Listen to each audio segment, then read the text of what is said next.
Today we're making crispy baguettes with tomatoes and mozzarella on basil pesto. They're easy to prepare and delicious.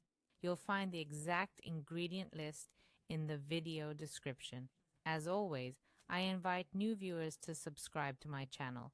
We need 1 French baguette. Cut it in half lengthwise, then for each half add a spoonful of pesto. I used basil pesto. Layer on mozzarella, both sliced and grated. Lightly season with salt, pepper, and oregano. Then put them in the oven. I used an air fryer and baked them for 5 minutes at 180 degrees Celsius. In a regular oven, bake at 200 degrees Celsius until nicely browned, about 8-10 minutes. Once done, sprinkle with fresh basil. If you don't have fresh dried basil, works too. Dig in and enjoy. Bon appetit!